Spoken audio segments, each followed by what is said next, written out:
Ce modèle est important pour l'industrie automobile, car il s'agit de la première voiture électrique de tourisme produite en série au monde. J'insiste, une voiture, pas n'importe quel quadricycle léger, etc. Production de la feuille. J'ai commencé en 2010 et a duré 7 ans. Quelle que soit l'année de production ou le type de batterie utilisée, toutes les Leaf étaient équipées d'un moteur électrique de 109 chevaux. Des batteries d'une capacité de 24 et 30 kWh étaient proposées. Ils peuvent être chargés via un connecteur de type 1, un adaptateur de type 2 peut être utilisé, ou CHA-DEMO. Le style à part?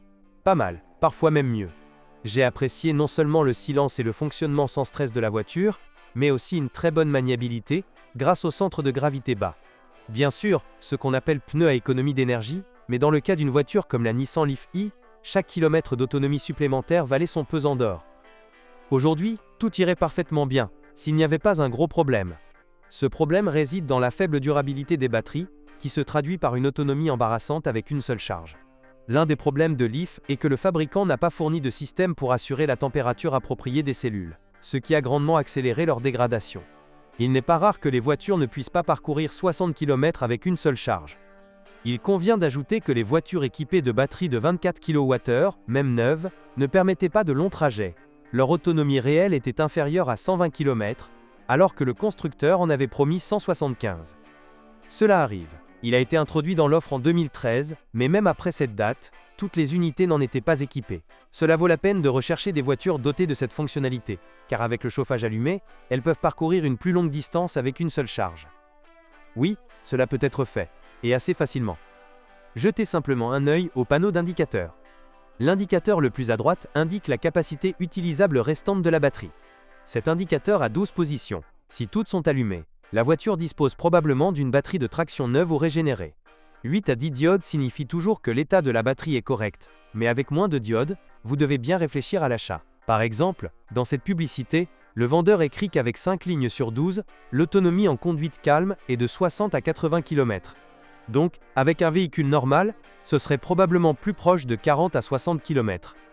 Il existe de nombreuses voitures importées. Les moins chères ont un kilométrage de 100 à 180 000 km. Les plus chères n'ont pas nécessairement un kilométrage inférieur. Oui, il est plus facile de trouver des voitures avec un kilométrage à 5 chiffres.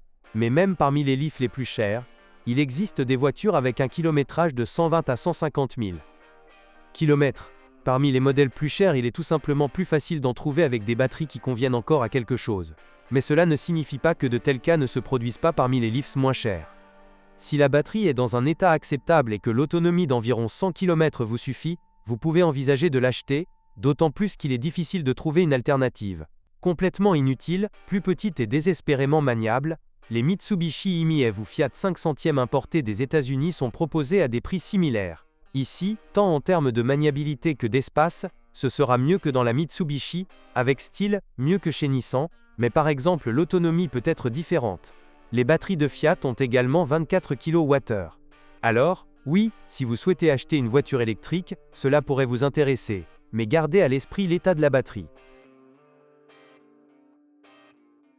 Bonjour les amis. Vous cherchez une voiture d'occasion? Vous devez prêter attention au site web carm.pro. Carm.pro est grand catalogue de voitures, moteurs, boîtes de vitesse. Et le meilleur, c'est que vous pouvez trouver des informations sur les pannes de n'importe quelle pièce. Complètement gratuit. Allez sur le site web carm.pro et découvrez tous les éventuels points faibles des voitures d'occasion.